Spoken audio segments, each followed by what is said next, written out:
Well, welcome everyone to episode 14 of the Real Profit, Real Perspective podcast, all about expense management. I'm Connor Malatesta, and I am joined by the world's greatest financial advisor, in my opinion, my co-host, Ryan Bannister. Ryan, how you doing today? Fantastic, man. And I will make a note for compliance that I did not say that you said that. I am not a licensed financial advisor, which means I do not have to worry about remaining compliant in advertising statements, besides everything that we have to do as CPAs and all that good stuff. But, I think it's mostly disclosure of commissions and stuff like that. There is nothing preventing me from saying that I think you are the best financial advisor in the world. And I say thank you. I appreciate the lack of response to that. Just taking it. Wonderful. We're keeping this purposely vague. But yeah, man, I'm excited to get into one of my favorite topics and one that is a huge portion of work between me and clients. So, I mean, I love spending money. So I figured, what better way to combine you telling people not to spend money and my joy and love of spending money than talking about expense management. So when you hear the phrase expense management, what does that mean to you? ooh, well, I think there's the immediate groan that's going to come to a lot of people.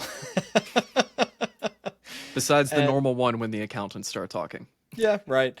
But I think right off the bat, I'll start with a misconception that I work through with a lot of clients is that, kind of like you just mentioned earlier, that I'm going to tell you to not spend money, which in some cases is going to happen when we need to cut in an area or you are just simply overspending per month. Like, yeah, that's definitely a situation. But on the flip side too, that's what good expense management does, is give you the freedom to actually spend money on the things that you like, the things you enjoy, or in a business sense that are going to help you build that asset. I mean, isn't the whole point of making money really to be able to spend it on cool things? It's the difference between sitting down. I'm totally going to cut you off. Wow.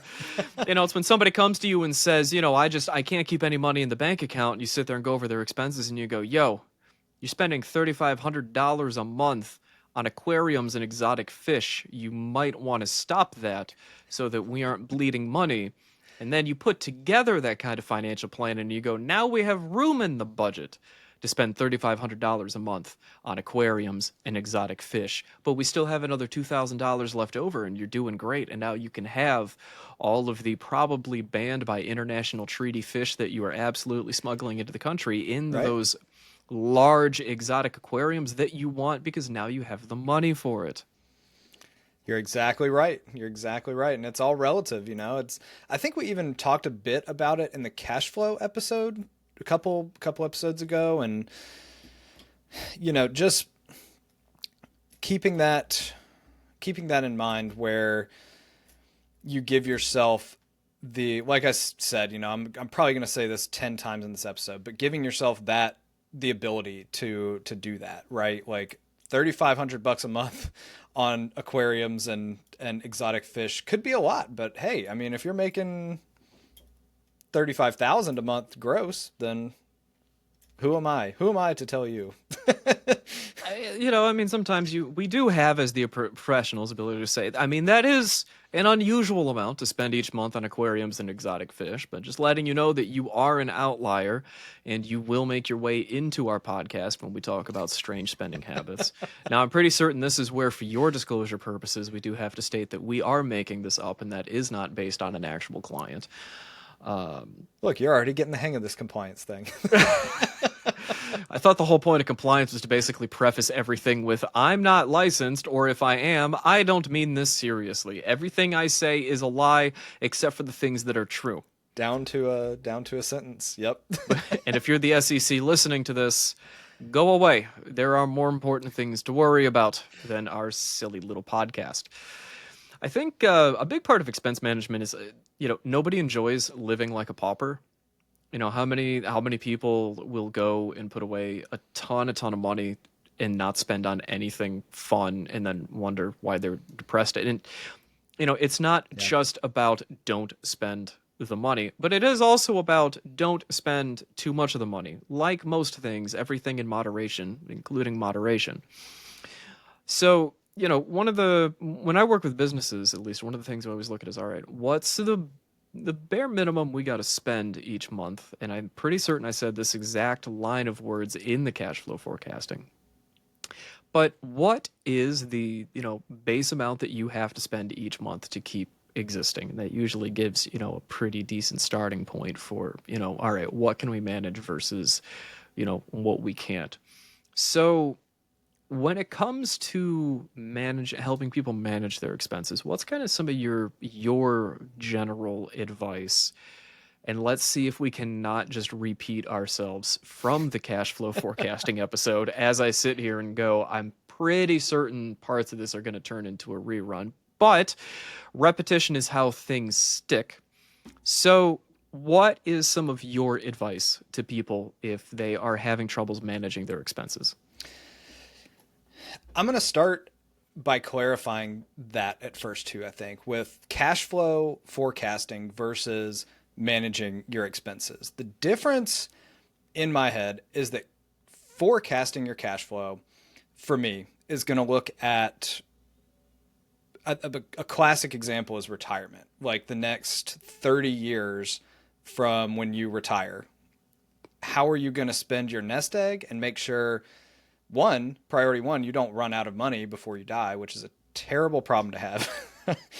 um, and two, that it gives you the ability to live the lifestyle you want in that time period. So that's cash flow forecasting. The expense management side of it is going to look into that monthly number or yearly, however you divvy it up, and look at how that's what the composition of that amount is. So we'll say, for easy math, let's say you're spending 10,000 a month on living expenses. So retirement, you can, do a back of the napkin forecast for that. Say, okay, it's $120,000 a year times 30.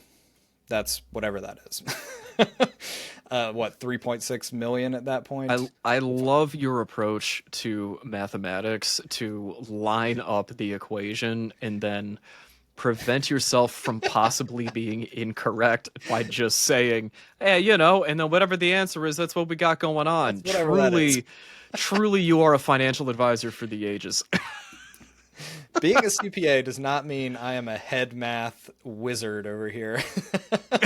I use a calculator just like the rest of us. And then you fill in the, it's around there. We're fine. It's 30 years, 120,000 a year. That's, I don't know, at least more than 120,000. And then you account for inflation and all that fun jazz. So Toss in another $50 a year for inflation. Yeah, it's like, what is that back? 3.6 million. that's what I was thinking. I think it's around there. So flat. I don't believe that that's what you were thinking right now. I'm Rewind. Totally gonna call you out on this one, Mister. Whatever the answer is gonna be, that's what it is. Yeah, yeah. I was totally, man. You said the number; it was right there in my mind. Yeah. Yep. See that's the actual financial, CFO in me is the ability to do basic, head math. Yeah. Now, don't ask me to do anything more than basic addition, subtraction, multiplication, and division. People going, oh, do you do like, how do you do your forecast? Do you do like calculus? I'm like, I dropped out of multivariable calculus. That's above my pay grade here. That is way, you don't want to pay I need to go do calculus track your shit. Right. Mostly because then you got to pay me to go learn calculus first. Ain't nobody going to have a good time then. Where were we? Yeah. So Oh, yeah. The expense management side is what that number is comprised of. So that's my clarification on that. Now, what was your question again? I'm gonna be honest, I kind of forgot because I was giving you shit about your I, fill in the blank answer there. I'm gonna go with the fact that it's how do you work with people to get to that point? I'm gonna That say does that. sound like the kind of question I would ask in this context.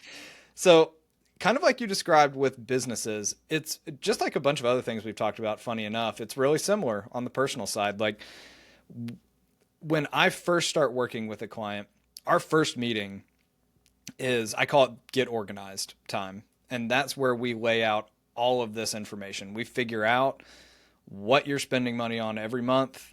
And we typically do that through the Monarch Money app because it's really easy to just plug your accounts in through the API link and it just auto imports everything. And we, switch up a few categories here and there, but for the most part, it does a pretty good job. So I we think can this is a see, part where we do have to disclose that we are not sponsored by Monarch. This is just an no, actual genuine recommendation.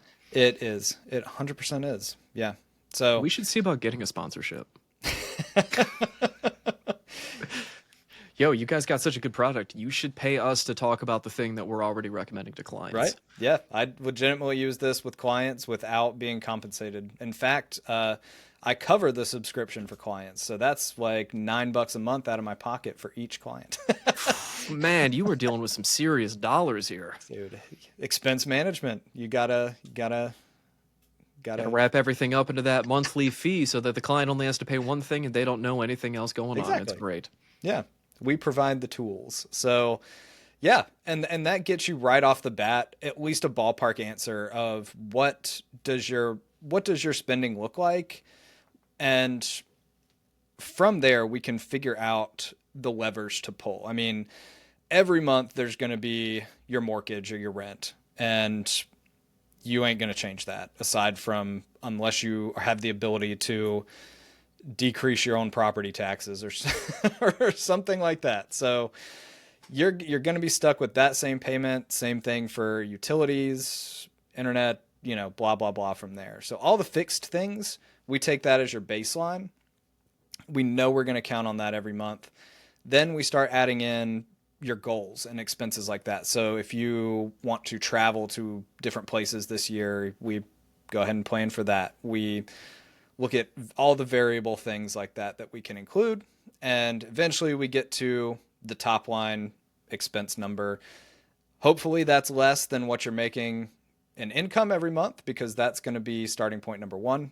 Just like it is for our businesses, you gotta be spending less than you're making. So that, I think in a nutshell, is a lot of what we spend the first meeting together on. And the unfortunate part of expense management is you can only cut so far. Like, with income as a business owner, theoretically, the sky's the limit. You can make as much as you are willing to go out and sell.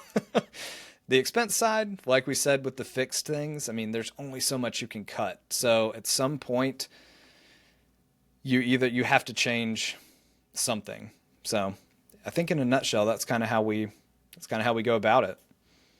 I mean, the only so many things you can cut. There's really, particularly if things are bad, there is no better time when you're in a crisis situation for a brand new diet plan than by continuing to cut back on your food budget. You don't need to eat every day. There's a lot more wiggle room there than most people want to talk about. If you've got a place, tap water is probably free. There is way more room in that budget than oftentimes we really want to get into. I've only Yep. had a couple conversations where I've said, well, do you like eating? You better get the fuck out there and get to work. Hmm. Yeah, yeah. The food is a big offender on that, It's and actually, that's probably one of the largest ones I will see from a business standpoint of where, particularly after the first year or two in business, when things start to get comfortable, that budget starts to skyrocket because then every meal you take, you're eating out and putting it on the company card because why not? We've got money. We're balling. Man, things are great. It is raining dollars. Let's go ahead. That steak dinner for 12. Sure, let's go drop $1,500 on a really nice night out for Dude, everybody. tax write-off, it's like 25% less expensive. Exactly. If you don't do that, you are losing money. Now, this is where I'm going to specify that last comment is incredibly ironic. That is not how it works. You never save more in taxes than you spend. That is spending 101. But I've seen clients where they'll the first year in business they'll spend a couple grand over the course of the entire month because they're bootstrapping. They ain't got shit for resources. Everything Yeah. is tight like the belt. Year 3, year 4. Now we're spending a couple grand a month on food instead of a couple grand over the course of the year. In the I think of the biggest danger, and I'm sure this is something you've seen, is for both businesses and individuals is lifestyle creep. It really is amazing how easy it is for your spending to keep pace with your income if you aren't paying attention. Truly, I think there's a fundamental force of the universe that has not yet been mapped by physicists that constantly, much like a gravity, pulls two bodies containing mass together. This force will constantly pull your spending closer and closer to where your income is, eventually slingshotting it past if you're not careful. Lifestyle creep for individuals, for businesses, just being cavalier about spending money on fucking anything. I've seen places where they start getting a little overzealous with bonuses for people where things seem like they're doing great. Revenue is up and up and up over the course of last year to this year. And then suddenly you Yeah. run a year over year comparison looking at P&Ls, and you've actually made less money this year compared to last year because you spent it all. Yeah. Yeah. And I mean, it's funny to me because there's such a gap. Like there's never, at least in my experience, oh, you're only spending $50 over your budget per month. You're good. It's always either $5,000 over the budget or the total opposite. Like you can't spend enough money. You No, just don't know. no, nobody reasonably goes past their budget. Usually, because when you hit that point of, well, I've gone past it, well, whatever. Yeah. I've already blown my budget. Let's go party. Let's live it up. And then meanwhile, the accounts are in the background screaming, going, "Please stop! Somebody take his card away from him. They can't keep getting away with this." It really is. It's that creep of expenses. Oh yeah, we can pay for that. Hmm. That's not a problem. This, who cares? We've pulled all this in. There goes. I think I think the biggest hidden danger for a lot of businesses Yeah. is that kind of lifestyle creep of just spending money on shit that they don't need to spend money on. Whether it's let's go get everybody new tools and equipment when they don't actually need it, or let's get this new software system that we're going to roll out for everyone that isn't actually solving a procedural or institutional problem that the business is having, but that somebody sat through a sales call and it sounds like it's going to make things really better, but we don't actually know what problems we're trying to solve. Or Just a let's new get this shiny new object. yeah, they start turning into babies that see a new thing and they've got to have it and grab it and pull it in, and suddenly all the money is being spent. And that a lot of times I've seen, at least with businesses, a lot of times coincides with a lack of structure sometimes, or a lack of looking at what's going on, because it is so much Yep. easier to continue to spend if you do not actually pay attention to all of the money that you are spending. And after a certain point, you know how much you're spending, but you don't want to confront that because then it's the emotional component. And then things just kind of get into a negative feedback loop cycle out of there. And suddenly you're like, well, we just cleared out the bank account this month because you blew everything on a new ping pong table. and this is the 30th one this month because you keep trying to get a new one. Why do you keep doing this? You have the accountants in the back room crying because there's no money left. Yeah. Yeah. And it's just like we mentioned in the cash flow episode as well.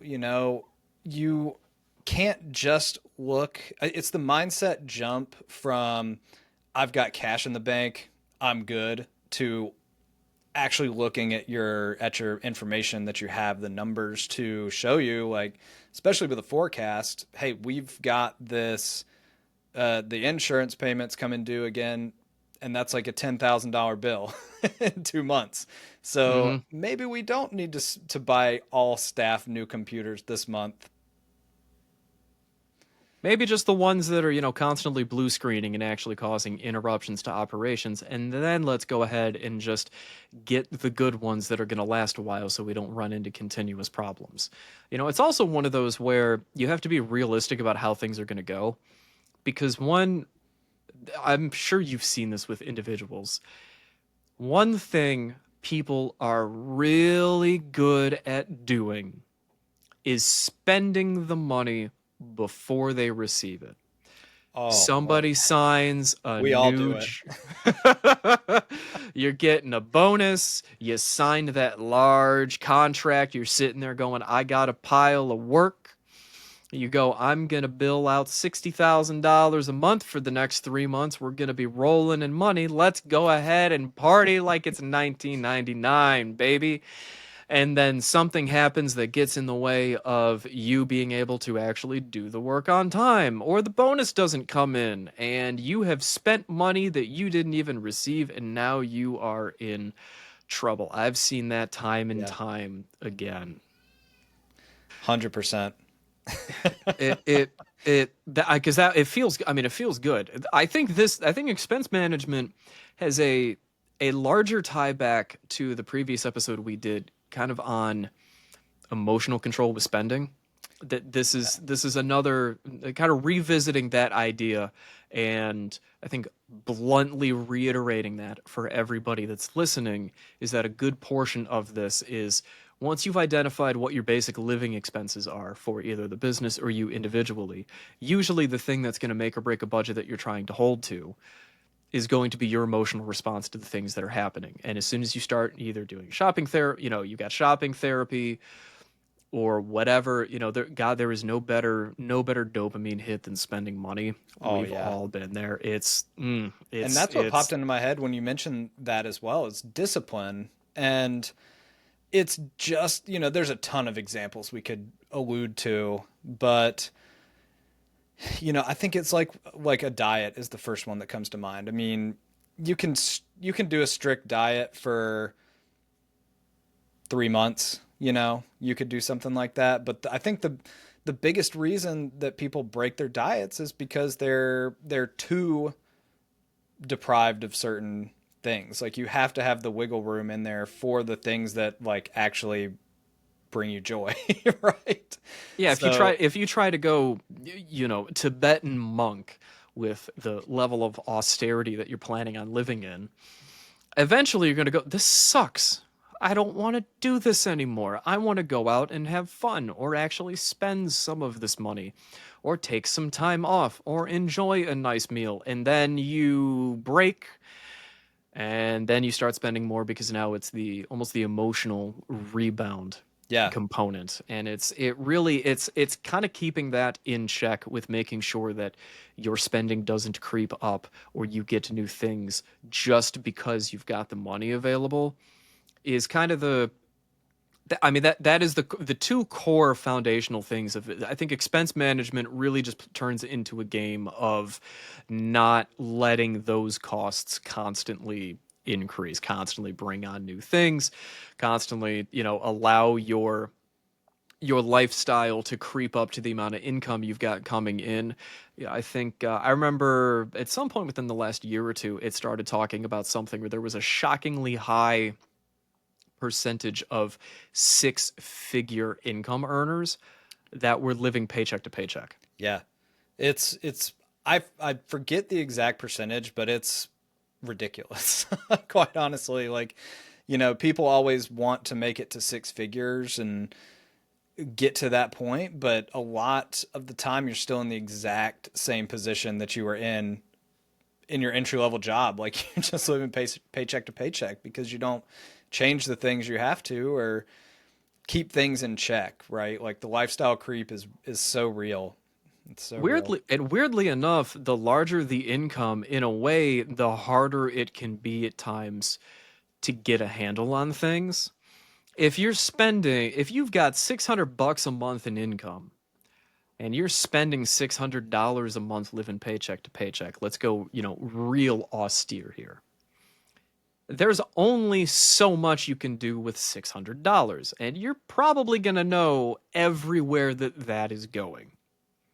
Now, if we add two zeros to that and say that you're spending $60,000 a month and you're pulling in $60,000 a month in income, you're going to be sitting there going, I, honest to God, have no idea what I'm spending all of this money on. What do you mean I have a dinosaur skull on layaway at a Kmart somewhere? When did that happen, and why have I been paying for that for 36 months and I have another 36 months that are left? I mean, it's the same thing when you hear this is obviously a Nicolas Cage reference, who I believe bought not only a T-Rex skull, but also a castle, which is why his output of movies was so amazing, because he had to pay for the, Yeah. $150 million castle or some shit that he bought. And I mean, Hollywood is a great example of lifestyle creep, where they can get tens or hundreds of millions of dollars and blow through everything. But it's that same thing of, oh my God, where is all of this money going? And businesses, the larger they get, you run into the same problem. I don't know who's spending what or why we're spending money on this in the first place, and I can't wrap my head around where $200,000 went in the last month. And it, Yeah. weirdly enough, is harder to work through that than the flip side, which is there's basically no money coming in and I'm spending all of it. Yeah, and I feel like that's a big issue too in businesses once you start kind of issuing corporate cards and you go from one person with a credit card to five people with a credit card who have no restrictions. Particularly if you don't have, the proper controls in place so they can just go spend money on whatever. I'm going to do an obligatory shout out for Ramp, who's an AP platform that we have used with their corporate cards. I am a partner, so full disclosure, we do get commissions and stuff on the clients that we set up. I'm going to be honest, it's not enough to really make me be like, oh yeah, they're, amazing and all that. It's like, the payroll provider Gusto that we're partnered with, we get like a cut of some of the monthly fees, which comes out to like $5 per client. Ooh. I know, it's a lot of money. That's why they're my favorites. There's nothing I love more than collecting $5 a month You off are of that. bilking the system right now. Oh man, I am a leech in a drain on society. Dude, you can like subscribe to Netflix with that every month or something. Only for like another month or two until they raise rates again. I was gonna say, I think Netflix might even be too expensive now. I can pay to watch ads on Netflix. But a system like Ramp is actually really handy, because then you can basically tell it, no, people are not allowed to go and take their corporate cards and spend them on political action groups or lobbying or alcohol or charity. You can spend it on materials, you can spend it on food, and that is it. No, nothing else. We're not giving to the poor or anything like that. Right. It lets you have more control over what people can do, because the more people that can spend money, particularly if it's not their personal money, they don't give a shit. Oh yeah. If we then did the same thing, we were getting reimbursed from previous employers. What the hell do we care? If we can get the reimbursement, who gives a shit? It's not our money. And then you're sitting there going, why the hell did I reimburse $20,000 last month? What the hell is everybody doing? What do you mean I paid for new tires? Where the hell did that come from? Who slipped that one through? Right. I had a point I was going with all that. I think I lost it probably because tomorrow's 4th of July, so I think I'm already transitioning into holiday mode. Don't go out and blow all your money. That's it. Episode 14 in a nutshell. Yep. But with the businesses, the more people you got spending money, the more money that's coming in. It's just harder to track everything. I mean, even individuals, the more people you've got involved that are going in doing things. I'm sure you've seen couples that don't have clearly defined budgets and stuff like that for who's spending what. I mean, not to sound like a boomer here, but the usual, I make all the money and she goes out and spends it and all that stuff and blah blah blah. I mean, it kind of follows a similar theme there of just don't spend all the money. Damn. Yeah, you're exactly right, man. And funny enough, I see it more actually with people who have a hard time spending all the money they're making. Hmm. Ironically, I guess I don't know what the differentiator is, but there's some folks who, just live pretty low key lifestyles, and when they're making 20 or 30K a month, it's kind of hard to spend all that. Like if you're used to just kind of chilling in the house, and taking it easy, like eating ramen or something. And yeah, I mean, it makes it really easy to fund goals like buying a new house or saving for financial independence or something like that. But yeah, it's an interesting dichotomy on that. There's some folks who are way overspending and some who could honestly spend more and still be okay.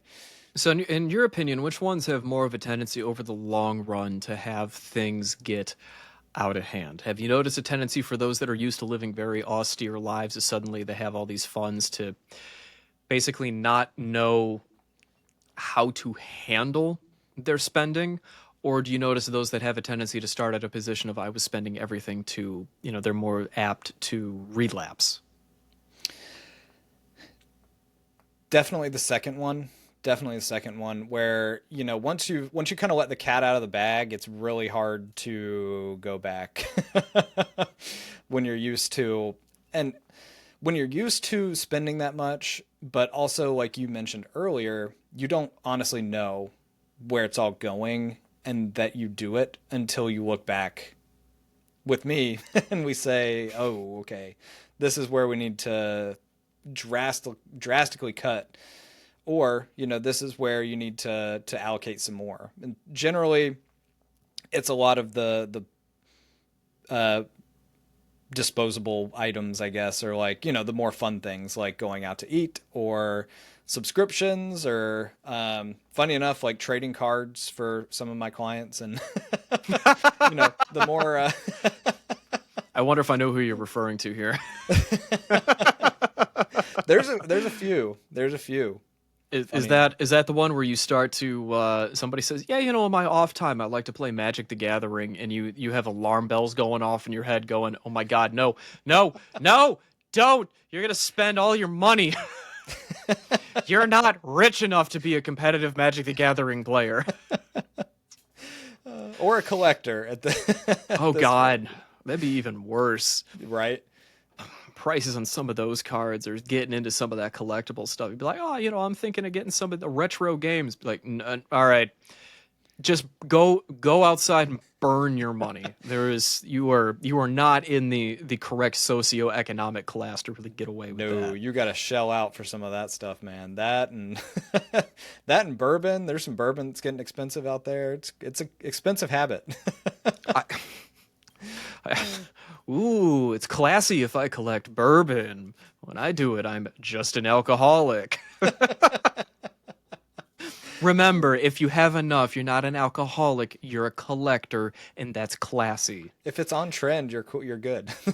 If you have the really nice stands set up, that makes Yep. you, that makes it fancy, and that's part of your eccentricism.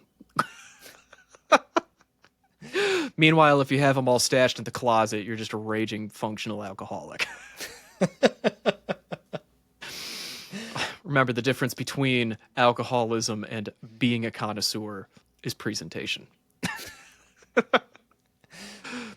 Totally not judging. Not at all. That reminds me of the famous words of a friend of mine from college once said, if you drink gin straight, you're an alcoholic. And then he sat down next to me.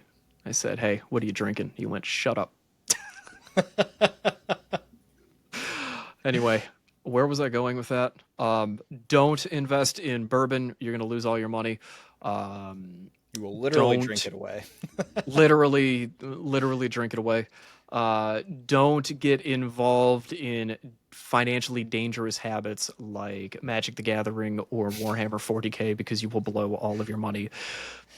Even more so, we'll be sitting there begging you, please, you're spending all of your money on Warhammer figures. Please stop. You do not have Henry Cavill levels of money. You cannot. This is not sustainable.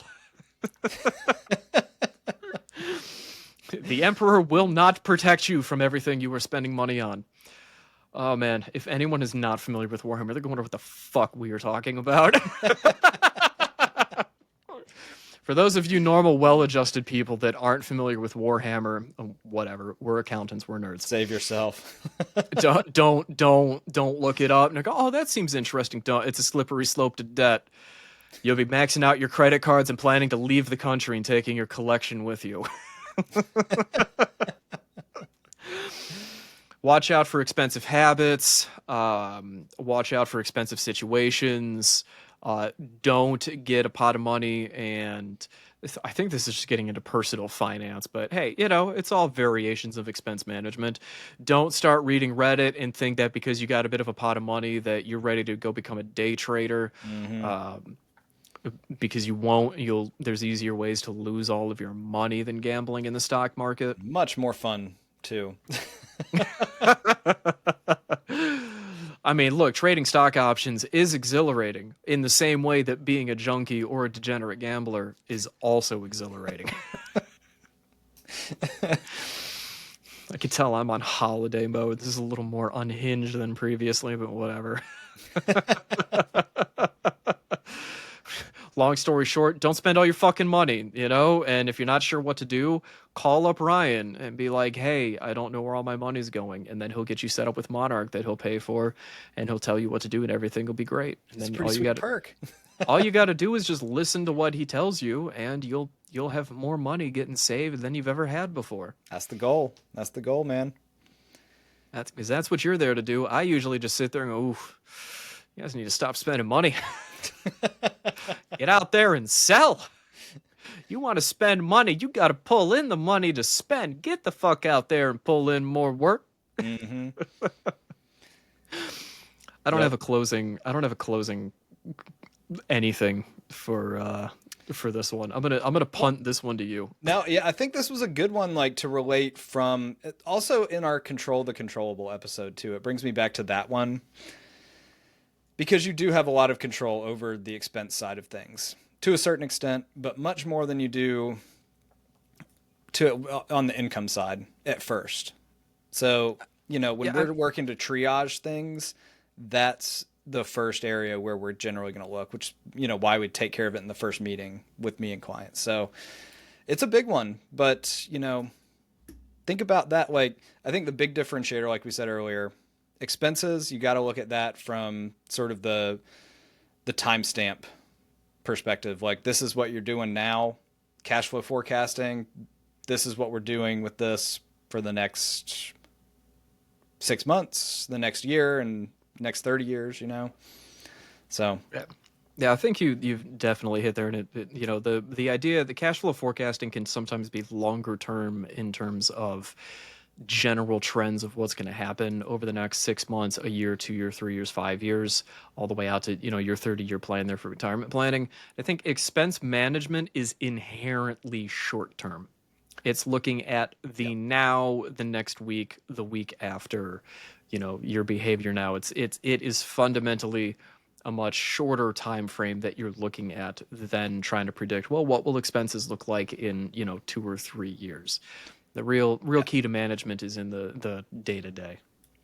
Yeah, exactly. And, just over when we're looking at projections like that for 30 years, I'm not a lot of times I'm really not even going super granular with clients. Like we do it in the beginning so we can get that baseline, but honestly, like longer term over our relationship working together, we're going to look at it from a high level more times than not. Like going, and that goes back to sort of what I was talking about earlier with I don't want us to get to a point where it feels, or where people like get anxiety to meet with me because they're like, oh shit, what's Ryan going to say about what we spent money on this month? It's overall we're accounting for those things and putting that into the plan so that you can enjoy the money. It's like you said, that's the point, man. That's the I'm, point. per- I'm pretty certain striking anxiety into the hearts of clients, I think, is my job. You're the happy accountant to work with and focus on the long term. And I go, all right, let's talk about what the fuck did you all do last week? The hell Yeah, and you mean you just bought 10 new sets of golf clubs? We talked about this. yeah, and for me, it always comes back to what are your goals? And I'm here to help you figure out the way to get there. So we're going to look at it from the lens of, if you keep spending like this, it's going to push your goal back 5 years or longer or shorter, depending on what it is. But that's how I'm looking at things a lot of the time. And, it's not necessarily like a binary, do this, don't do that. It's okay. If you do this, that's great. Like if you want to do it, we can, but it's going to affect this other piece in this way. You have a much nicer relationship at times with clients than sometimes I end up having to. Yours is the nice thing. We all, if you do this, here's how it's going to affect your goals. I have to sit there and go, all right, yeah, we're not making the money we should be. We said we were going to set this. So why are you not doing what you said you were going to do? What Yeah, the that's a fuck? piece of it too, though. That accountability part is definitely in there. I think it's just because you're a much nicer person than I am. I'll take it. Great way to end the episode. That's usually because I end up having clients that are in the midst of, catastrophes coming in. It's like, all right, well, we don't really have the luxury of being nice and pleasant about things. We got to try and triage something now. So, you want to make more money, get the fuck out there and work. Mm-hmm. But if anyone has made it to the end here with Ryan's wonderful sagely advice and my unhinged ramblings, just know, as always, we appreciate you. We appreciate that you decided to sit here and listen to us talk for 40 something minutes. If you've got any questions, leave a comment, send an email, send a carrier pigeon. Somebody sent a carrier pigeon last episode, and I think it smashed into the wrong house, so you might want to double check the address. And as always, we will see everybody on the next episode.